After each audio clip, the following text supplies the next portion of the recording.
Hello friends, আজকে নতুন ফের টপিক নিয়ে চলে এসেছি। নতুন টপিকটা হলো প্রসপেক্টিং কিভাবে আজকে করব এবং তার কিছু কিছু প্রশ্ন আছে, গোল্ডেন রুলসও আছে, সেগুলো আজকে আপনাদের বলবো। অবশ্যই যদি ভিডিওটা পুরো দেখবেন এবং এই ভিডিও যদি ভালো লেগে থাকে অবশ্যই। ফার্স্ট প্রশ্ন হলো সম্পর্ক কিভাবে তৈরি করব। থার্ড প্রশ্ন হলো অনুমতি কাস্টমার থেকে কিভাবে নেব। ফোর্থ প্রশ্ন হলো আগ্রহী করব কিভাবে কাস্টমারকে। ফিফথ প্রশ্ন হলো সংক্ষিপ্ত পরিচয় তোমার দেবে কিভাবে।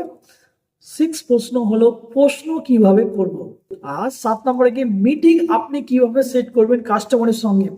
তা কিভাবে কাস্টমারের সঙ্গে মিটিং সেট করবে তার জন্য পুরো বিষয়টা জানা দরকার অবশ্যই। তো পুরো ভিডিওটা দেখবেন, এই প্রশ্নের প্রত্যেকটা উত্তর আপনি পেয়ে যাবেন। এবং ভিডিওটা দেখার পর যদি ভালো লেগে থাকে অবশ্যই লাইক অ্যান্ড শেয়ার করবেন। তো চলুন শুরু করা যাক আজকের ভিডিওটা। নমস্কার দাদা এন্ড দিদি, কেমন আছেন? আশা করছি আপনি ভালো আছেন। আমার নাম শ্রীনাথ মান্না। সম্পর্ক কিভাবে তৈরি করবো কাস্টমার সাথে। আপনি এই মুহূর্তে কি কাজ করেন, কোথায় থাকেন, পরিবারের সবাই ভালো আছে তো? অবশ্যই আমাকে কমেন্ট করে জানাবেন পরিবারের সবাই ভালো আছে কি। থার্ড প্রশ্ন হলো কাস্টমারের থেকে কিভাবে অনুমতি নেব। আপনি 2 মিনিট একটি বিষয় শেয়ার করতে চান, এখন কথা বলার সময় হবে কি আপনার? কাস্টমারকে আগ্রহী করবো কিভাবে। আগ্রহী যদি এমন একটি সুযোগ থাকে যেখানে ভালো মানের হার্বাল পণ্য ব্যবহার করার পাশাপাশি অতিরিক্ত আয়ের সুযোগ থাকে, তাহলে কি জানতে আপনি আগ্রহী হবেন? যদি অবশ্যই আগ্রহী থাকেন অবশ্যই কমেন্ট করে জানাবেন। সংক্ষিপ্ত পরিচয় কাস্টমারকে কিভাবে দেব। আমি আইএমসিতে এবং অন্য কোনো কোম্পানিতে কাজ করছি তার পরিচয় দেবেন আপনার। এর সাথে সাথে কাজ করি কাজ করি এখানে আয়ুর্বেদিক ও হার্বাল পণ্য রয়েছে, আর সেই পণ্য মানুষের কাছে পৌঁছে দিয়ে আয়ের সুযোগ তৈরি করি। অবশ্যই প্রশ্ন করুন কাস্টমারকে। কি প্রশ্ন করবেন কাস্টমারকে? আপনি কি স্বাস্থ্য সচেতন? অতিরিক্ত আয়ের কথা কখনো ভেবেছেন আপনি? এইভাবে কাস্টমারকে আপনি প্রশ্ন করবেন, তাহলে কাস্টমার খুশি হবে বা কাস্টমার আপনাকে কিছু বলবে।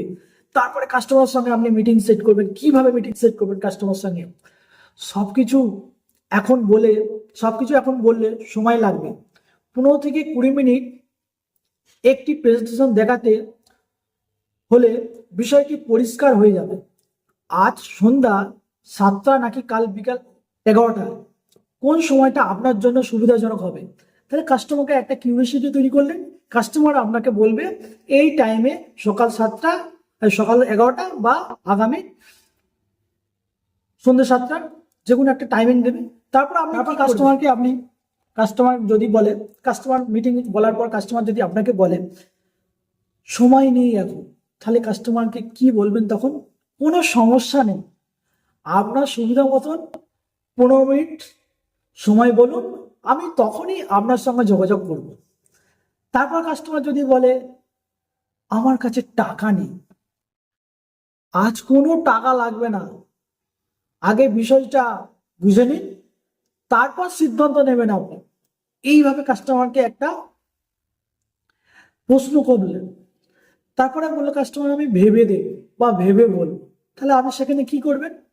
অবশ্যই আপনি ভেবে অবশ্যই দেখুন, তবে আগে সম্পূর্ণ তথ্য জেনে নিন, সিদ্ধান্ত নেওয়া আরো সহজ হবে আপনার। তাহলে কাস্টমারকে এইভাবে যদি বলি, কাস্টমার কোনো দিন আপনাকে ফেরাবে না।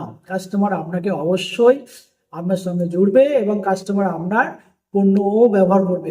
তাহলে যদি ভিডিওটা ভালো লেগে থাকে অবশ্যই শেয়ার আর লাইক করবেন। ভিডিওটা যদি ছোট করে এইভাবে আমি শিখছি, আপনাদেরও শেখাচ্ছি। তো যদি এটা ভালো লেগে থাকে অবশ্যই শেয়ার আর লাইক করবেন। ওকে, আজকের মতন এইটুকুনি। জয় হিন্দ, বন্দে মাতরম।